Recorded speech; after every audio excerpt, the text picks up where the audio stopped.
Daniel Darling, thank you so much for joining us here at God, Country, and the American Story. There's a lot to discuss today about where America is, patriotism, and your book, In Defense of Christian Patriotism.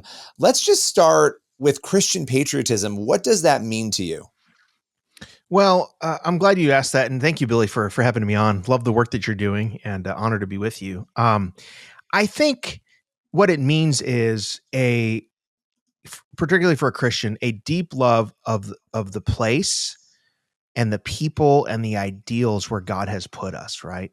To love it, love our country, to love her highest ideals, and I'm thinking particularly myself in America, and to love the people. Uh, Sometimes it's easier to say what patriotism isn't. Every time I mention patriotism, people are like, "Oh, are you talking about this or that?" It's like, patriotism doesn't mean we, whitewash parts of our history that we're not proud of. It doesn't mean that we agree with everything a particular administration does or doesn't do. In fact, there's a form of patriotism that says, because we love our country, we want to oppose certain policies or we want to enact certain things. But generally, it's a gratitude and a love for the place, the people, the symbols, the ideas, the highest ideals of our country.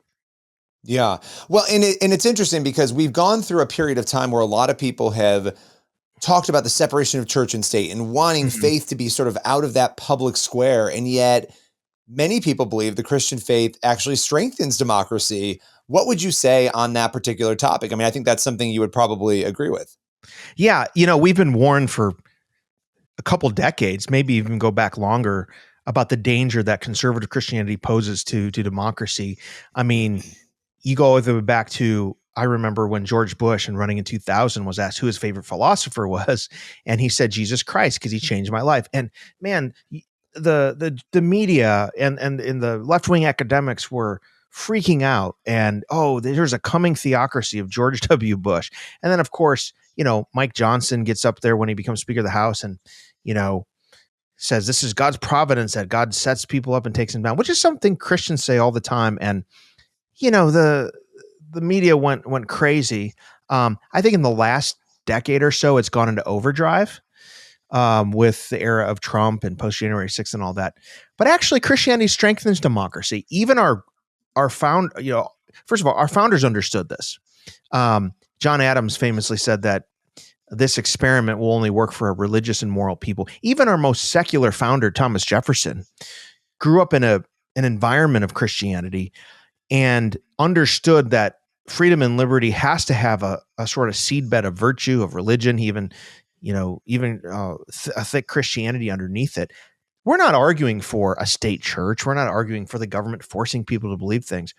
But it's just an undeniable fact that the presence of Christianity, the presence of a thick religious culture, is important for this project of ordered liberty. And it's, our leaders have said this throughout our history. If you think about FDR's D-Day prayer, you think about Harry Truman, Dwight Eisenhower acknowledged the need for God, the need for religious people all through our history. So we shouldn't freak out when at this. And when we think about separation of church and state, we're not saying, look, I'm a Baptist. I don't want the government telling people what to believe. I don't want the government deciding church disputes. I don't think that's the government's job, right? We want a free church and a free state. However, what we also don't want is secularism that pushes Christianity out of the public square, that's afraid of any contact between the government and Christianity. For the last probably, half century or more, that's kind of been the standard, the jurisprudence. Thankfully, the Supreme Court has rolled some of that back. And so I think we want Christians who engage the public square in a robust way, bring their values to shaping public policy, because we love our neighbors, we care about our communities, and we shouldn't be afraid of that. Yeah.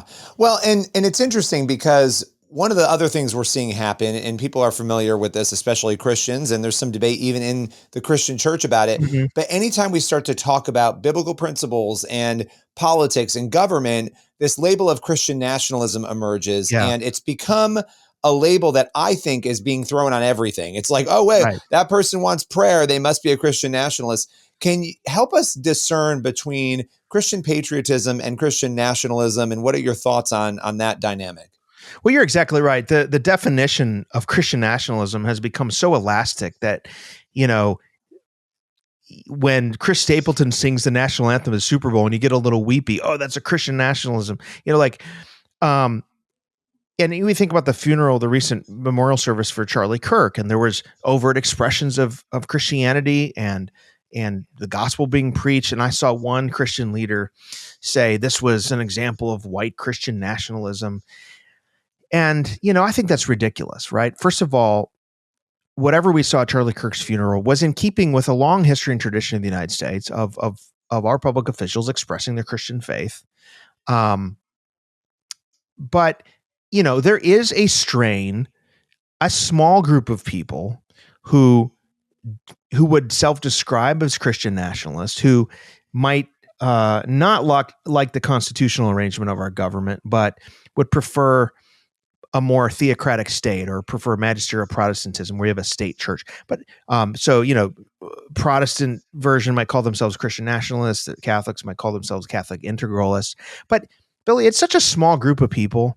And most Americans, most Christian Americans aren't advocating for that. What they do want is to be able to bring their Christian values to the public square. They advocate for certain things because they care about their nation. There's nothing to fear with Christians loving their country. And one of the things I talk about here in this book is we've been made to think over the last 10, 20 years that for a Christian to be faithful, he has to almost be, you know, ambivalent about America or even loathsome of America, because otherwise it's idolatry. And I sort of borrow from C.S. Lewis and Augustine and ultimately the scriptures, where it's not about a binary choice between God and country. It's about ordering our loves. And yes, God should be our highest allegiance, but underneath that, we have lesser allegiances that we can also maintain. And you can love your country well if you love God the most. In fact, you will love your country the best if you love God the most. But it's okay to pledge allegiance to the flag. I think it's actually good, right? We have these lesser allegiances all the time. I mean, 23 years ago, my wife walked down the aisle and I pledged allegiance to her to be her faithful husband. And of course, that allegiance, that covenant is underneath my covenant with God. But it doesn't mean I can't have lesser ones. And I think the same way with the country. Is there a way to love your country too much and put it over your faith? Yes. You can make politics an idol. You can make it ultimate. And we've seen people do that. But the answer to that is not to do it to disengage completely. It's to put it in the right ordering. And I think most American conservative Christians, that's what they're trying to do. They're trying to live out their faith in the public square to shape the community and the world they live in for their neighbors. Well, you know, I think this has been something even, you know, recently that has come up as, you know, Charlie Kirk's assassination yielded this incredible memorial that included President Trump, Vice President J.D. Vance, the entire administration essentially showing up and speaking. And many of those government officials got on stage and talked about God and more specifically Jesus Christ and scripture and the Bible. And you know, I found that to be incredibly compelling. I've seen nothing like that before to that level, with an entire government force up there and individuals in the government talking about their devotion to God and what that means to them. Even maybe people who don't fully understand it, still speaking to it, right? I don't know people's hearts, but you know, there's lots of debate about different people up there. But the point is, they were expressing a faith openly. What is your take on something like that when it comes to our government officials clearly paying homage to the Lord? I think it's great. You know, we have to remember that politicians are not, you know, they're not like avatars. They're real people that are animated by real passions.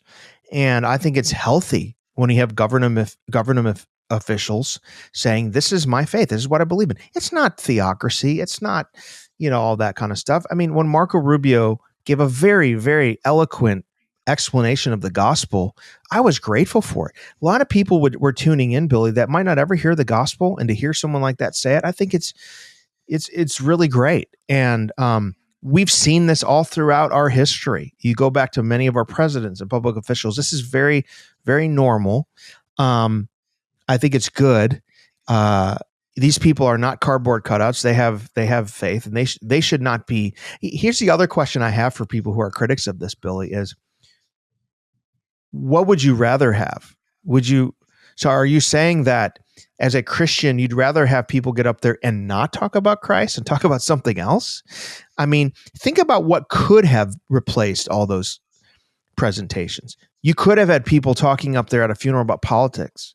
You could have had them talking about vengeance and anger. And they weren't.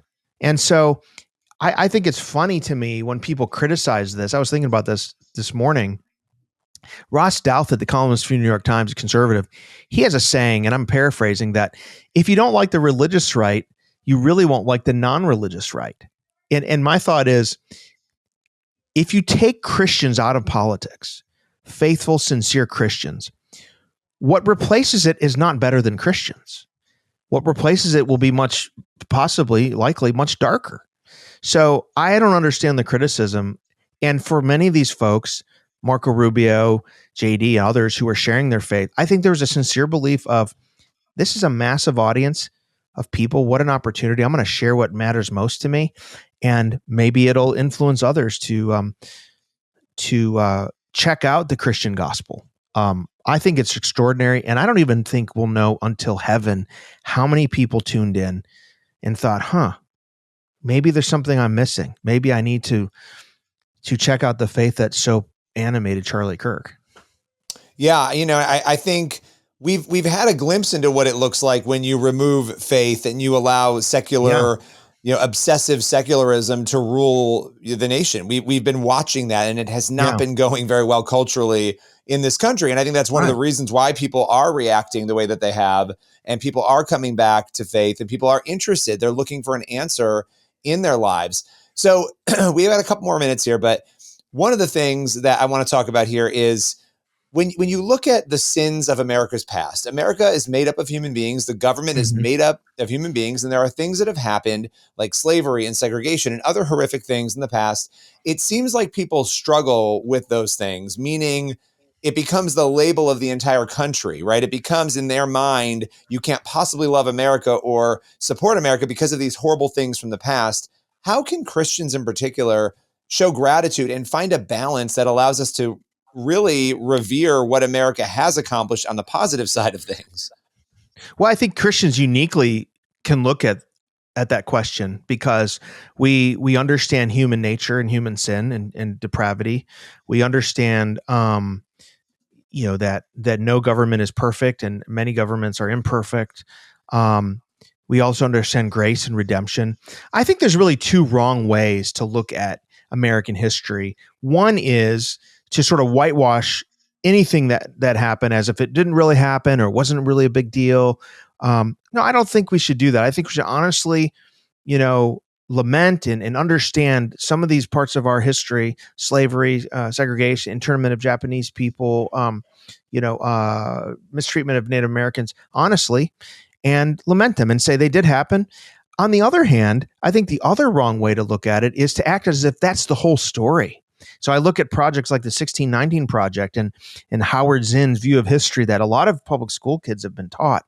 And they teach that that's the only enduring story of America is one of cruelty and oppression. I just think it's not true. I think what we can do is say, yes, we had those things in our history, but look at what America has overcome. And when we are celebrating the country, when we're being patriotic, we're celebrating our highest ideals, the ideals in the Constitution, the ideals of America. I mean, you think about Martin Luther King and Frederick Douglass. They rightly called out slavery and segregation, but they revered the Constitution. They revered the founders. And they said, America's ideals are good. We just haven't fully lived up to them. Let's do that. And I don't think you make progress on those things if you don't have a creed about which you are all united, about all men are created equal. And I think you need to be able to look through your history and see the progress that we've made. And how can you move forward if you don't see the good progress and the good things America's done and the good America's done for the world and the way that people have been lifted out of bondage into freedom and liberty. No country's perfect. We understand America's not the kingdom of God. But if you look at any historical measure, America is pretty remarkable. This experiment is really quite something. And you have to take stock of the whole history of that. And so whenever I talk about patriotism, people are saying, yeah, I don't know. What about this? It's like, man, you could be proud of your country. Look, just like you, Billy, and me, we're proud of our families. I'm proud of my whole family. I love my family. My family's not perfect. Going back through, different generations, whatever, you can find flaws and all that stuff.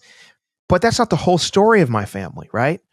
And I think it's the same way with America. To love your love your country means you understand the problems and flaws, but you see the good, and you see that this has been a good country.